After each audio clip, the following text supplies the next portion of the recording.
Alhamdulillah, wassalatu wassalamu ala rasulillah wa ala alihi wa sahbihi wa man walah. We'll begin bi'idhnillahi ta'ala tonight's fourth lesson and this book Akhṣar al-Mukhtaṣarāt of Ibn Balbān, and rahimahullahu ta'ala. And the previous lesson we spoke about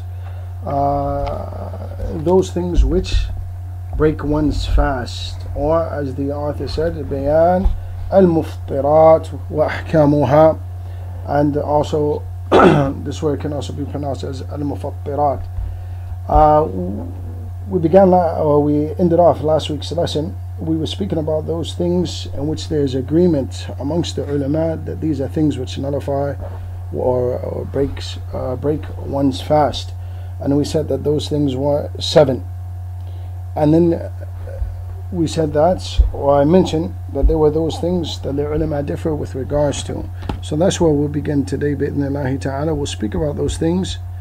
We'll review those things that we said were agreed upon, and those things that are differed with regards to it, and then read the statements of the author, rahimahullahu ta'ala, and the explanation of Shaykh Fawzan, with added benefits from Shaykh Ibn Uthaymin and other scholars like Shaykh Abdullah Bassam and others. If you remember, Shaykh Abdullah Bassam rahimahullahu ta'ala, we said that he mentioned that there were those things that break the fast. There are those that are agreed upon, and the asl, or the foundational issues which break the fast, or the foundational things which break the fast, are 3: al-akl, eating, food; al-sharb, drinking; and al-jima', sexual intercourse. And we mentioned that the first one, in the list that Shaykh Abdullah Bassam rahimahullah ta'ala mentioned, al-ridda, and that's not really related to fasting per se. It's something that would nullify all actions. And we said after al-akl, wal-sharb, wal-jima', you have those things that are agreed upon, like inzal al-mani, a person ejaculating due to something he has done by choice, and we'll get into that in detail as we go through the statements of the author. Also, the blood from the woman, if she, for example, she began the day fasting and then she has a period or postnatal bleeding, that would break her fast. And also, the 6th one was an injection that is al-mughadhiya, or the ulama call al-hukna al-mughadhiya, meaning that it is a replacement for food and drink, so it provides nourishment for the body. And the 7th one was al-qayd, if the person intentionally does something to make himself throw up, and that's from the hadith of the Prophet sallallahu alaihi wasallam, min istaqā فَعَلَيْهِ الْقَضَاء, the person who causes himself or intentionally throws up, then it is incumbent upon him to make up his fast. And there are scholars like al-Khattabi and also Ibn Mundhir, they mention ijma' with regards to this, with regards to the intentional throwing up.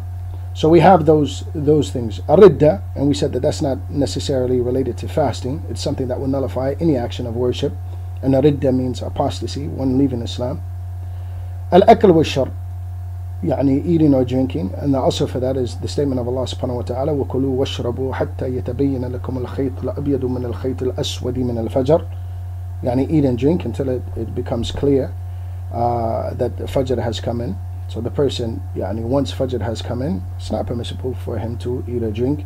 And al-jima', and we said that the asl was that, is the asl of that was the dalil, or the proof of that. It was the hadith of Abu Hurairah, where the Prophet sallallahu alaihi wasallam, where the man came to the Prophet sallallahu alaihi wasallam and said, "Oh Rasulullah, I've been destroyed." And he said, "Well, what did you do, or what has destroyed you?"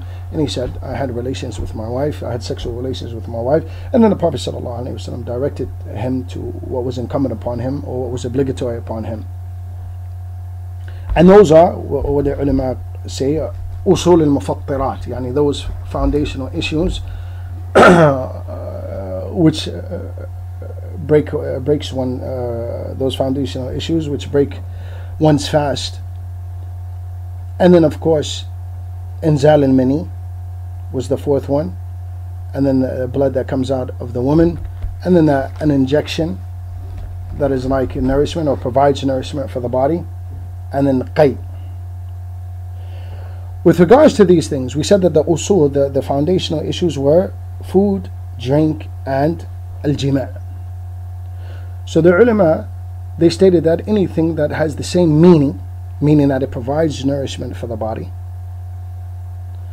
or like jima' takes nourishment out of the body when the person ejaculates. So they said that those things, and this was the opinion of Shaykh al-Islam ibn Taymiyyah, that those things that weaken the body and take something out of the body that the body needs, break the fast, like the woman's blood, like ejaculation, like al-hijama, cupping, and like throwing up, because those things weaken the body. And then there are those things that we'll mention today in today's lesson. There are those things which the ulama have a difference of opinion with regards to, do they break the fast or not? And these are issues that go back to the ijtihad, the scholarly deduction of the ulama with regards to how they understood these things. And the Hanbalī madhab, they stated that anything that goes to the stomach will break the fast, regardless of the fact if it provides nourishment or doesn't. They also said that anything that is hollow in the body or tubular, and it goes, there's a point, it goes, there's a path for it to go to the stomach, then it will break the fast as well. These are some of the things that they mention. They mention al-kuhul, يعني the ithmid that is put in the eye drops, ear drops, nose drops, and enema, يعني medicine that is put into the body from the backside. Also, a medicinal injection.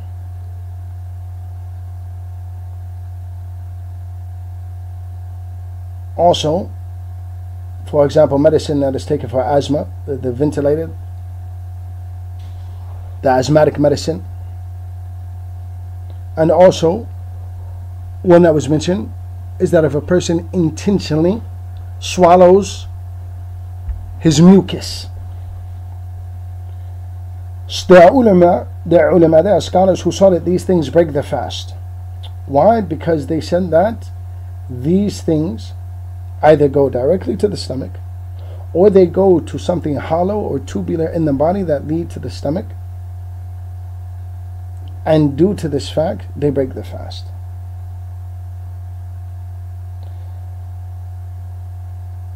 And most of those things we mentioned, if not all of them, break the fast according to the Hanbalī madhab and other madhab. However, scholars like Shaykh al-Islam ibn Taymiyyah and Ibn Qayyim, may Allah have mercy upon them, and many of the scholars of hadith who adhere to the authentic narrations, they said that these things do not break the fast. And Shaykh al-Islam ibn Taymiyyah, and those scholars, before we get to the statement of Shaykh al-Islam ibn Taymiyyah, those scholars, the bulk of their proof is the hadith of the Prophet ﷺ, where he said, وَبَالِكْ فِي الْإِسْتِنْشَاقِ إِلَّا أَن تَكُنْ صَائِمًا, and exaggerate and make an istinshaq when you put the water in your nose, unless you are fasting. So they said that the Prophet ﷺ didn't mention this, except for the fact that if a person was fasting, it would break his fast. So anything that goes to the throat breaks one's fast. And they also use qiyas, analogy. They said that food and drink go to the esophagus or go to the throat and then therefore go to the stomach. So likewise, anything else that goes to something hollow or tubular in the body that is a passageway to the stomach, then it too breaks one's fast. However, Shaykh al-Islam ibn Taymiyyah rahimahullah ta'ala, he stated that there is no clear proof that these things break the fast. Why? First of all, there is no authentic hadith or even a weak hadith for many of these issues that we just mentioned. Also, the second issue is that these are rulings, legislative rulings, that the ummah is in dire need of knowing. So it is incumbent that the Prophet ﷺ explain those things that break the fast. And it is incumbent that those narrations be transmitted. Why? Due to the necessity of the ulama understanding, or of the ummah having to know these issues.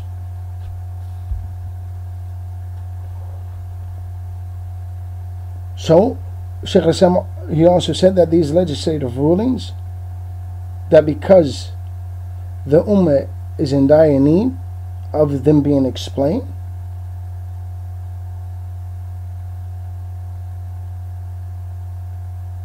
they would have been explained, and those that needed to be explained have been explained, and it's not left to qiyas.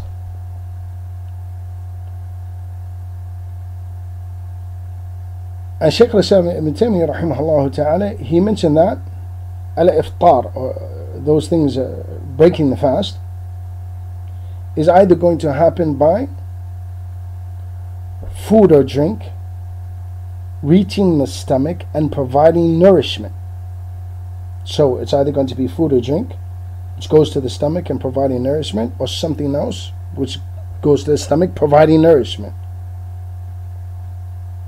And he said that, rahimahullah ta'ala, that the reason for something breaking the fast is that it is, or one of the reasons for something breaking the fast is that it is considered to be food or drink which provides nourishment to the body, and that is the criterion, not something reaching a hollow or tubular part of the body which could go to the stomach. Rather, it must be something that is food or drink and provides nourishment to the body, not simply something that goes to the throat or goes to other tubular parts of the body. And the second reason, which will cause one to break the fast, or the second reason why certain things are considered as breaking the fast, are those things which take nourishment out of the body or cause the body to lose certain beneficial things, like al-jima', sexual intercourse, or cupping, because the person loses blood, or the woman on her period, or the woman who is experiencing postnatal bleeding, and also throwing up. And Shaykh al-Islam, he said that these issues, these are the asas al-iftar, these are the foundational issues which cause things to break the fast.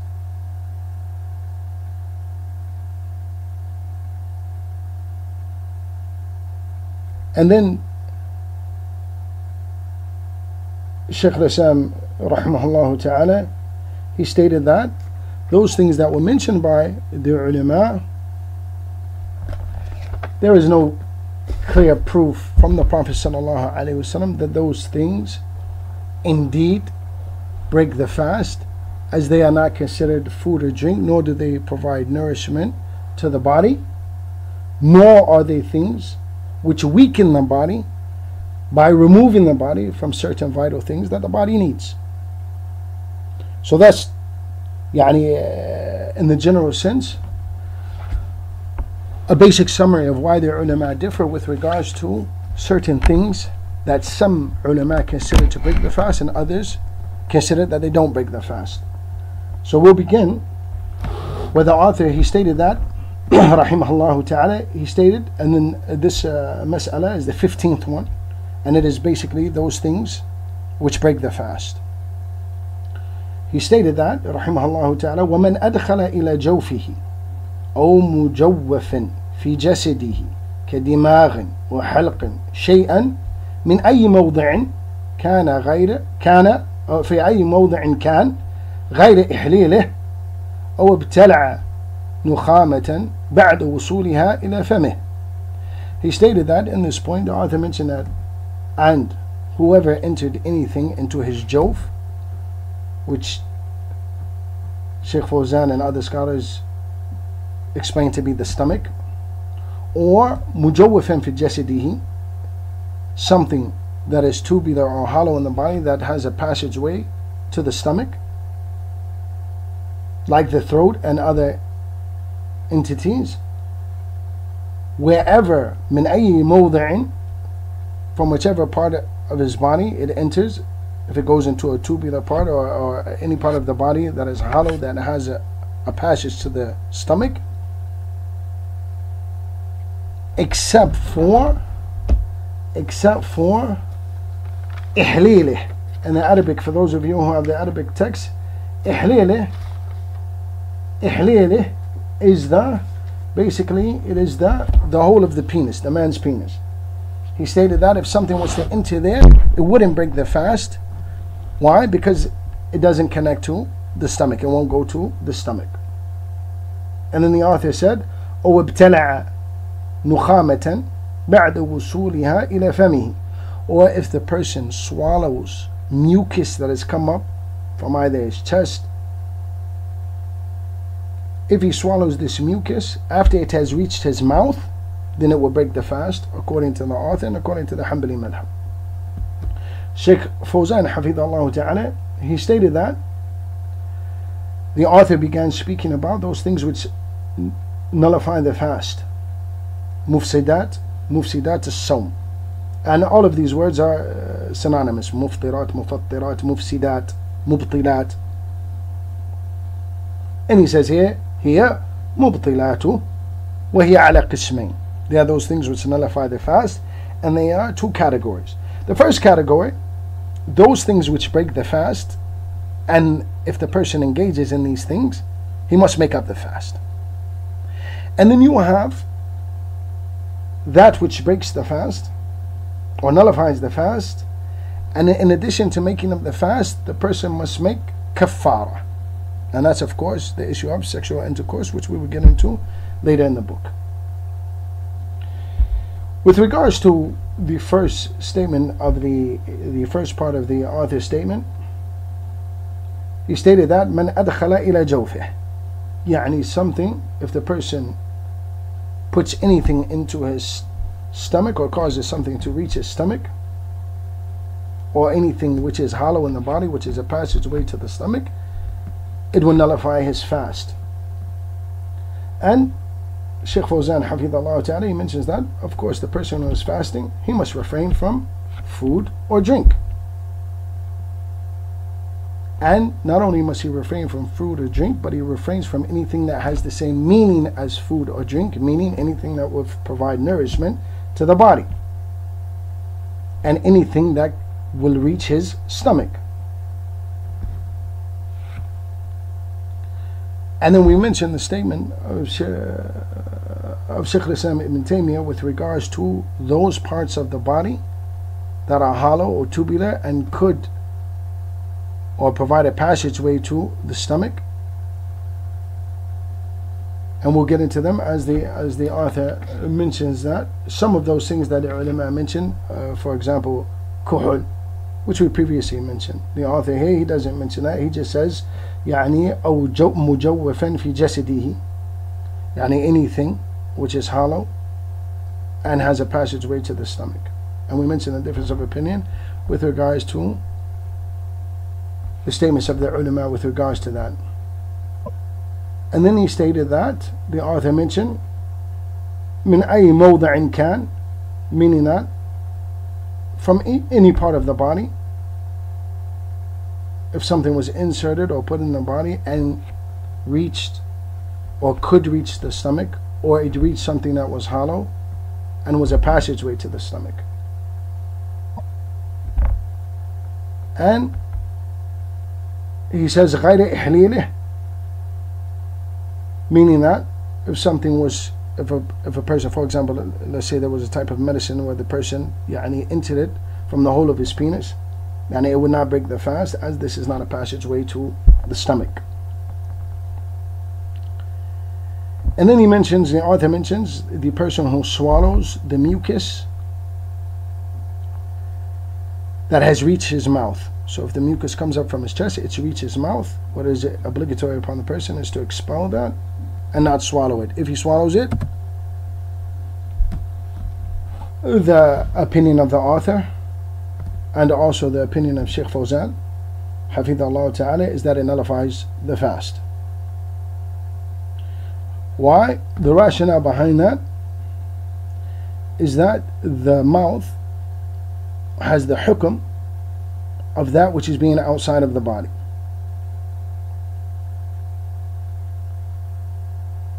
So the fact that it's reached the mouth, if the person swallows it, this will nullify the fast.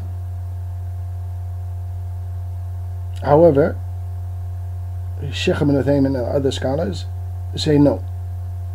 And it's another riwayah or another narration in the madhab of Imam Ahmad.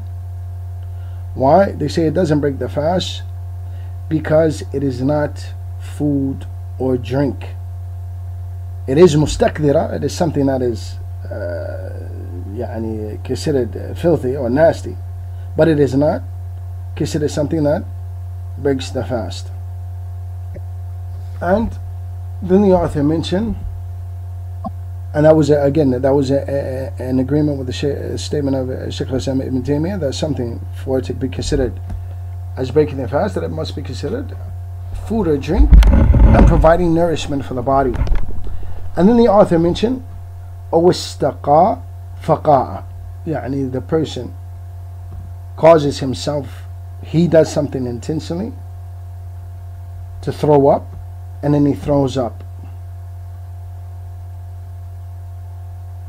And the ulama, the author, as well as Sheikh Fawzan and other scholars, which we mentioned earlier, consider this to break the fast due to the hadith of Abu Hurairah, من استقاء فعليه قضاء. The person who causes himself, intentionally causes himself to throw up, causes himself, meaning that he does something by his choice, due to his own action, he does something that causes him to throw up. Then this would nullify his fast. Why? Because he was the reason for this. And the ulama give different examples. For example, the person puts his finger in his throat, or he smells something knowingly that he knows is going to make him throw up, and he does so with the intention of doing so. And in addition to the hadith that we mentioned, also you have scholars like Ibn Mundhir who mention ijma' with regards to this, and also the scholar who is named al-Khattabi. He says لا أعلم خلافا بين أهل العلم في أن من ذرعه القيء فلا قضاء عليه ومن استقاء فعليه قضاء. He stated that, al-Khattabi, he said, I don't know of any difference existing from the ulama, difference of opinion existing from the amongst the ulama, that the person who unintentionally throws up, he doesn't have to make up his fast, but the person who intentionally throws up, he has to make up his fast. And then the author mentioned, rahimahullah ta'ala, he said, istamna. Istamna, it means to masturbate. So if the person does this, it nullifies his fast. Why? Because he has done something intentionally which causes him to ejaculate. And it comes in a hadith, the hadith al-Qudsi, where the Prophet ﷺ described the statement of Allah Azza wa Jal, that the person who is fasting يَتْرُكُ طَعَامُهُ وَشَرَابُهُ وَشَهْوَتُهُ مِنْ أَجْلِ, that the person who is fasting, he leaves his food and his drink and his sexual desires for my sake. So the person who ejaculates, or the person who masturbates, until the point of ejaculation, this is something that breaks the fast because the person has not left his shahwa. And the author mentions, and this is related to the previous statement, أو باشر دون الفرج فأمنى, or the person bashara, for example, the person has foreplay with his wife, skin to skin, without actual sexual penetration, to the point where he ejaculates, it breaks the fast.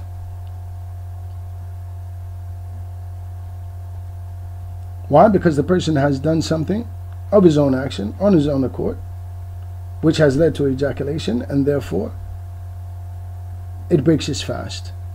But he has to make qada, he has to make up the fast, but it doesn't necessitate a kaffara. That is strictly for sexual intercourse. Then he states, rahimahullah ta'ala, أو أمذا, يعني, so we have two words here, أمنا أو أمذا. According to the author, rahimahullah ta'ala, if a person engages in foreplay or sexual activity but not actual penetration, and he ejaculates, that breaks his fast. If he has pre-ejaculate which comes out, meaning that the person didn't actually ejaculate, but pre-ejaculate fluid comes out of there, which is not actually semen, what's called pre-ejaculate, then this nullifies the fast, according to the author.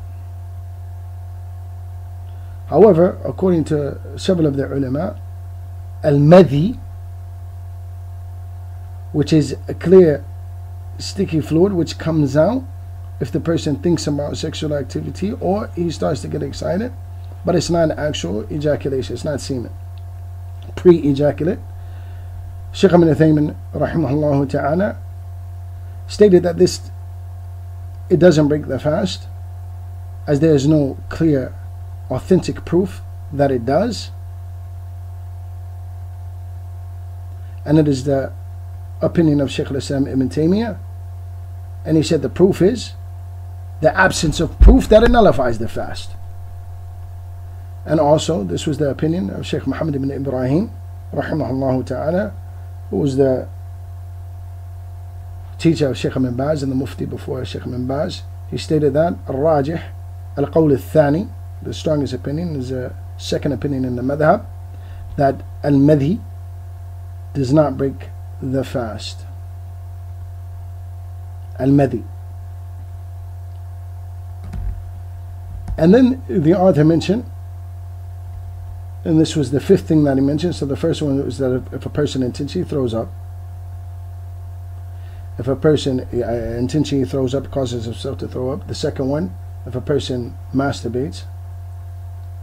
The third one, if a person has sexual activity skin to skin but without actual physical penetration, that from him doesn't enter that from her, and he ejaculates, it will break the fast. The author mentioned the fourth one, if pre-ejaculate comes out, it breaks the fast, and we just mentioned that. The strongest opinion is that the pre-ejaculate does not nullify the fast.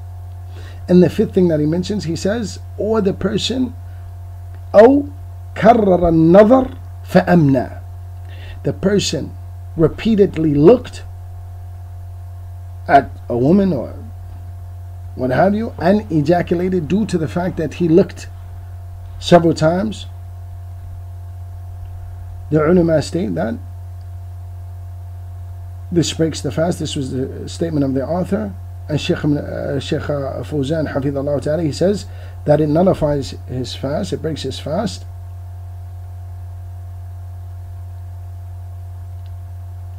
Why? Because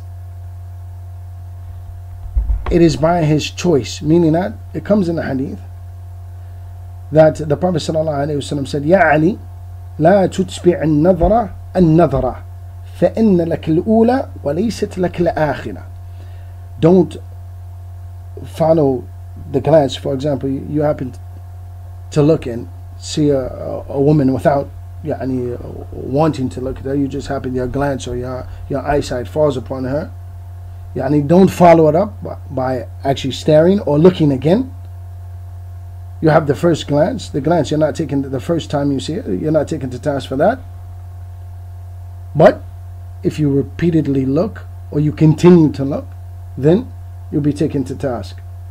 So if he looks again, that second, or third, or fourth, or fifth look is done by his own accord, or done by his own choice, and due to the fact that he ejaculated due to something that he chose to do, the ulama say that this nullifies the fast.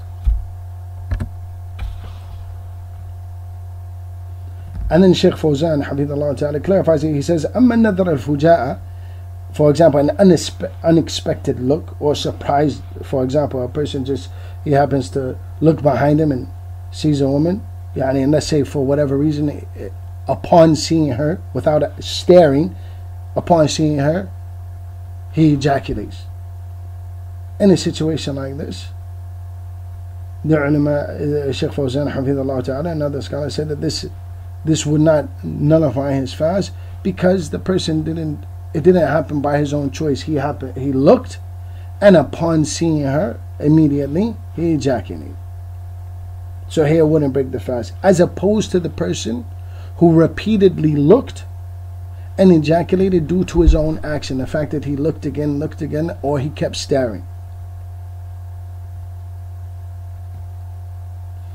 And the sixth one that the author mentioned, rahimahullah ta'ala, he stated, إِذَا نَوَى الْإِفْطَارِ إِذَا نَوَى الْإِفْطَارِ, meaning that if the person breaks his intention, يعني قطع النية, he has the intention, he makes the intention to not fast, خلاص, he breaks his or cuts his intention, then that would of course nullify his fast. And then Shaykh ibn Uthaymin rahimahullah ta'ala, he makes the distinction. He states that there's a distinction to be made between the person who breaks his intention or cuts his intention, meaning that he has stopped his intention, and the person who says, if I find something to drink, I'll drink it, or if I find something to eat, I'll eat it. The Shaykh says that there's a difference here.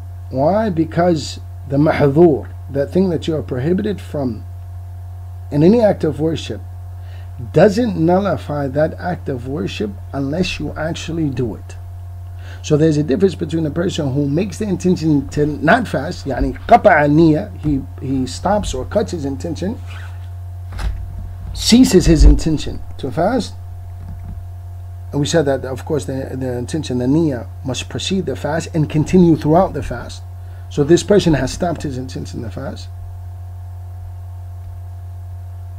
And the person who says, if I find something to eat, I'll eat it, or if I find something to drink, I'll drink it, but he doesn't actually do that, and he hasn't made the intention to stop fasting, meaning that he hasn't cut his intention.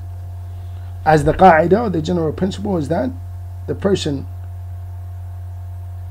who, he says, for example, he makes the intention that if this happens, I'll do this. Like for example, if somebody calls, I'll leave the prayer, but nobody calls, his prayer is valid, because the person hasn't actually done that action. Likewise, the person who says, if I find something to drink, I'll drink, it doesn't nullify his fast unless he actually drinks, which is different from the person who cuts his intention or ceases his intention to fast. And then the author mentions, and of course the dalil for the intention, that the person must have his intention continually throughout the fast, is إِنَّمَا الْأَعْمَالُ بِالنِّيَّاتِ. And Shaykh Fawzan Hafidhullah Ta'ala, in explaining this, he says, why? Because لأنه لابد, it is incumbent upon him, من استمرار النية في كل اليوم فإذا قطعها أفطر. It is incumbent upon, or obligatory upon this person, that his intention precedes his fast and continues throughout the time of fasting, yani the entire day. And if he ceases his intention or stops his intention or cuts his intention, then he has broken his fast. And then the author mentions, rahimahullah ta'ala, and this is the seventh thing that he mentioned, أو حجم أو احتجم. أو حجم أو احتجم, Meaning that if the person gives somebody hijama or receives hijama, then it will break his fast. And Shaykh Fawzan Hafidhullah Ta'ala stated that, and the proof of this is the hadith of the Prophet ﷺ, that the Prophet ﷺ saw a man receiving hijama, which is cupping, and that individual was fasting, and the Prophet ﷺ said, "Afṭar al-hājim wal-mahjūm." Both the person receiving cupping and the person performing the cupping have broken their fast. And Shaykh Fawzan Hafidhullah Ta'ala explains the rationale behind that, and he says because when the person has this blood expelled from his body, it does away with his, dampens or weakens his strength and his ability to continue fasting. And with regards to the person giving the cupping, Shaykh Fawzan and other scholars say, why? Because it is likely that in doing so, because the way they used to do hijama and in some practices today, the person actually giving the hijama, he sucks on the pipe or the plastic and blood may enter into his mouth. So due to that fact, his fast is nullified. And then he mentioned, Shaykh Fawzan Hafidhullah Ta'ala, he mentioned those scholars who say that it doesn't break the fast. They use the hadith that the Prophet ﷺ ihtajam wa huwa sa'im, that the Prophet ﷺ had this cupping performed upon him while he was fasting. And the Shaykh Hafidhullah Ta'ala, as well as ulama, will mention their statements as well. He states that this wording in the hadith is authentic, but this particular sentence, wa huwa sa'im, and he was fasting, is not authentic. Rather, what is authentic is that the Prophet ﷺ, the authentic narration is that the Prophet ﷺ ihtajam, and the Nabi ﷺ ihtajam wa huwa muhrim, that the Prophet ﷺ, he had this cupping performed upon him and he was in the state of ihram, not wa huwa sa'im muhrim, not he was fasting and ihram, simply he was in ihram. And also Shaykh Fawzan Hafidhullah Ta'ala, he says likewise the person who has blood removed from it, for example he donates blood, that likewise is like hijam and nullifies the fast. With regards to the strongest opinion that hijama does nullify the fast, this was the opinion of Imam Ahmad, and it was due to the hadith. There are several Sahaba who narrated this hadith. From those Sahaba, Rafi' ibn Khadij, also Shaddad ibn Aus, also Thawban, and the hadith is in Tirmidhi and Abi Dawood and other narrators. And they mention that the Prophet ﷺ stated, "Afṭar al-hājim wal-mahjūm," that the Prophet ﷺ said both the person performing the cupping and receiving the cupping, the person being cupped, both of them have nullified their fast. Both Imam Ahmad and Bukhari stated that this is the strongest hadith in relation to this issue. هو أصح حديث في هذا الباب. And also Imam Ahmad mentioned those different narrations, a hadith, أفطر الحاجم والمحجوم, those different hadith that have the same wording, those different narrations, يشد بعضها بعضا, they support and strengthen one another. وأنا أذهب إليها, and basically this is my opinion, and he saw those as being authentic proofs. And also Imam al-Tahawi and others, they stated that these are hadith that stated that the person cupping and the person being cupped, they break their fast. It was narrated from several Sahaba to the extent that Imam Tahawi stated that these hadith were mutawatira. And Shaykh al-Islam Ibn Taymiyyah, he stated that those hadith that state this, that the person fasting, that the person cupping and being cupped, that they break their fast, that this was the opinion that cupping breaks the fast. This was the opinion of أكثر فقهاء الحديث, the majority of the scholars of hadith who are also scholars of fiqh, like Ahmad wa Ishaq wa Ibn Khuzaymah wa Ibn Mundhir. وهو موافق للقياس, and it is in agreement with analogical deduction, because those things that weaken the body, like ejaculation, like the woman bleeding, cupping and removal of the blood, also weakens the body. And then Shaykh al-Islam Ibn Taymiyyah, he stated that with regards to the narration that the Prophet ﷺ had cupping performed upon him and he was fasting, he stated that that is not an authentic narration. Rather, what is authentic is that the Prophet ﷺ had cupping performed upon him and he was in a state of ihram, وهو محرم. And he also mentions, Shaykh al-Islam mentions, Ahmad وغيره طعنوا في هذه زيادة وهو الصائم. And Imam Ahmad and other scholars, they said that this addition, and he was fasting, is not authentic. Rather, what is authentic? The Prophet ﷺ had cupping performed upon him and he was in a state of ihram. And those scholars who deemed the hadith of the cupping, the person who performs cupping and the person who has cupping done upon him have broken their fast, those scholars who deem these narrations as being authentic are Ibn al-Madini wa al-Bukhari wa al-Nawawi. And Imam Nawawi said that it is authentic upon the condition of Muslim. And also Shaykh al-Albani rahimahumullah ta'ala also declared this as being an authentic narration. Then the author mentions rahimahullah ta'ala, he stated that with regards to these things that he mentioned 7 things that break the fast. And then he mentions that these things break the fast provided that these conditions that he's going to mention are met.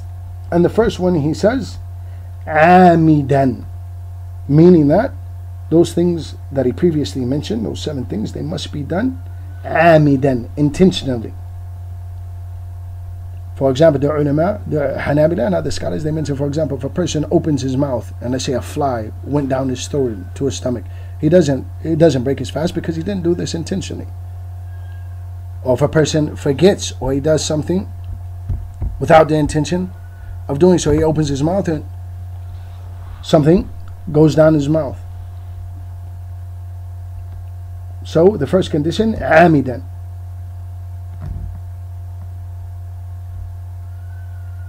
The second condition, mukhtaran, meaning that he does it from his own choice. He chooses to do this. He hasn't done it out of compulsion or being forced. Why? Because it comes in the hadith. The proof of that, it comes in the hadith that the Prophet ﷺ said, Inna Allah tajawaza an ummati al-khata wa-nisyan wa mastukiruhu alayh. That Allah Azza wa Jal forgave my ummah or pardoned my ummah with regards to that which was done mistakenly or out of forgetfulness or what they were forced or compelled to do. And the third condition that he gives, or he states, ذَاكِرًا لِسَوْمِهِ.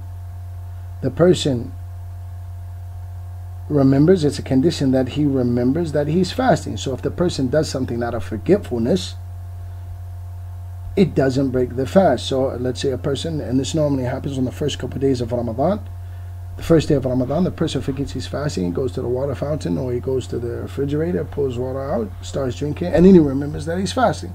It won't break his fast. As it comes in the hadith, that the person who drinks and he has done so mistakenly or he's done so out of forgetfulness, then he has to continue his fast. And also the statement of Allah Azza wa Jal, رَبَّنَا لَا تُؤَاخِذْنَا إِن نَّسِينَا أو أخطأنا.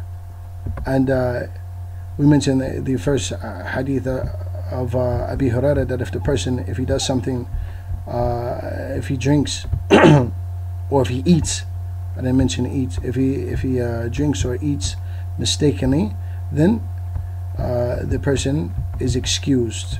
And that's the hadith, whoever forgets and he's fasting, so, and he eats or drinks, then he is to finish, he is to continue his fast, for Allah Azza wa Jal, He is the one who has fed him and given him drink. So that's proof that the person, if he does this out of forgetfulness, he doesn't have to make up his fast, and it doesn't nullify the fast. Also, in addition to this, the author, rahimahullah ta'ala, he didn't mention that ilm, knowledge, is a condition that must be met for these things to be considered as breaking the fast. So even if a person engaged in these things and he didn't know that they break the fast, according to the Hanbalī madhab, that's not a condition. Even if the person didn't know, if he engages in these previously mentioned things, they will break the fast. However, Shaykh Ibn Taymiyyah rahimahullah ta'ala, he stated that this is a condition, that ilm is a condition, and he mentions that for anything to be considered breaking the fast, for a person to engage in anything that is considered to be breaking the fast, that these three conditions must be met. The first one, aliman, the person must be knowledgeable, he must have ilm that this thing actually breaks the fast, and he must have knowledge.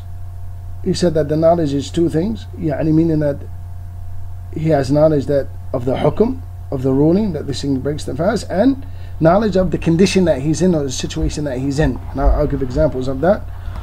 Dhakiran, the person remembers that he's fasting. And mukhtarin, he does it by his own choice, which is similar to what the author said. The author said amidan, dhakiran, mukhtarin, and he didn't mention ilm. Shaykh Ibn Taymiyyah said aliman, dhakiran, mukhtarin. He mentioned ilm, and mukhtarin could be understood as amidan as well, because if a person does something by choice, he does it intentionally as well. Shaykh Ibn Taymiyyah rahimahullah ta'ala stated that these things, that these conditions must be met for the person to be considered as breaking his fast. So if he does something out of ignorance, he didn't know the ruling,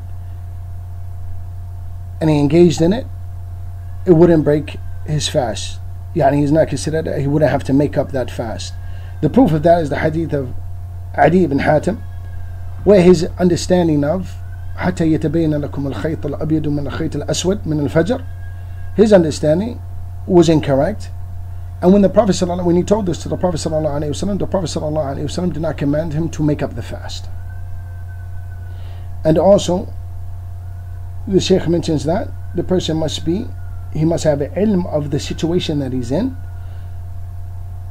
For example, it comes in the hadith of Asma bint Abi Bakr, that they assumed, strongly assumed, not just in doubt, stronger than doubt, they assumed that the time of Maghrib had come in. So they broke their fast, and then it appeared to them that Maghrib hadn't come in.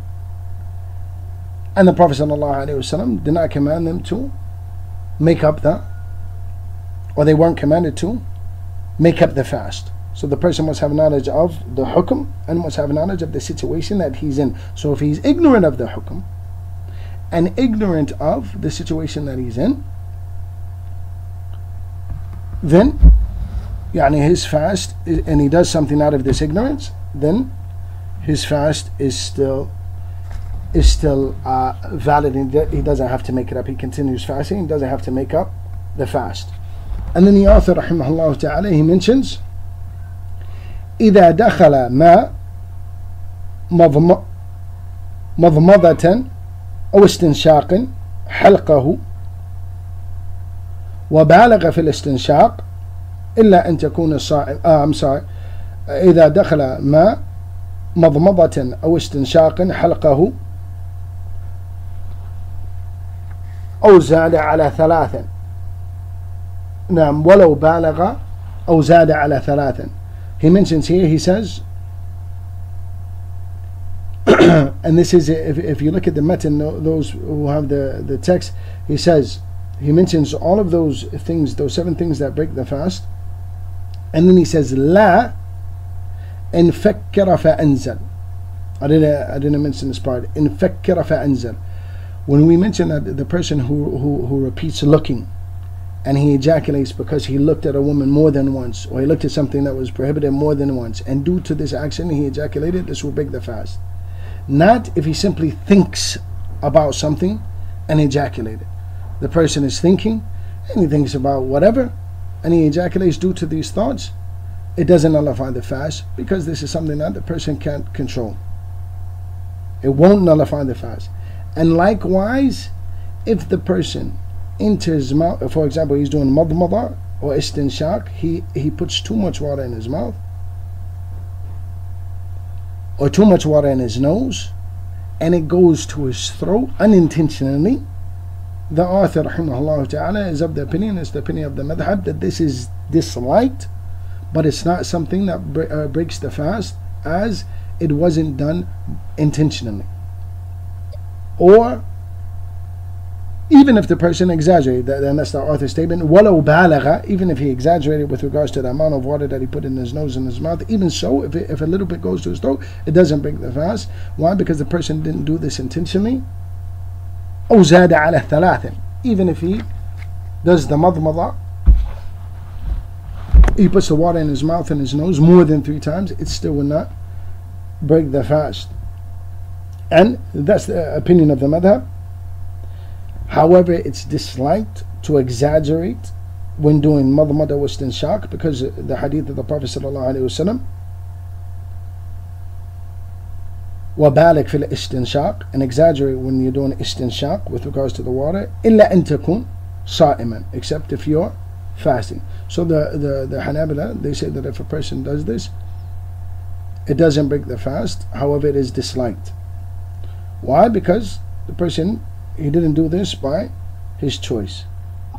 And then the author mentions, rahimahullah ta'ala, he mentions, وَمَنْ جَامَعَ بِرَمَضَانَ نَهَارًا بِلَا عُذْرِ شَبَقٍ وَنَحْوِهِ فَعَلَيْهِ الْقَضَاء. This we will put off until our next class. This is with regards to what Shaykh Fawzan hafidhahullah ta'ala mentioned in the first part of this lesson, that the categories of those things which nullify the fast, there are those things which require that the individual make up the fast, and there are those things which require that the individual make up the fast and have kafara or do kafara, which is an expiation for breaking the fast, and that's related to al-jima' or sexual intercourse, which we will continue in our next lesson bi'idhnillahi ta'ala. If you have any questions, you can send them to the MixLR chat service or chat area, and I'll answer them at the beginning of next class. And with that, we continue in tonight's lesson. Wa sallallahu ala nabiyyina Muhammadin wa ala alihi wa sahbihi ajma'in. And we'll have class bi'idhnillahi ta'ala on Saturday bi'idhnillah. Saturday, and I'll tell you on Saturday when we'll have 2 more classes, Saturday and the following day, and we'll finish the book of Siyam bi'idhnillahi ta'ala. Wa sallallahu ala nabiyyina Muhammadin wa ala alihi wa sahbihi ajma'in. Assalamu alaikum wa rahmatullahi wa barakatuh.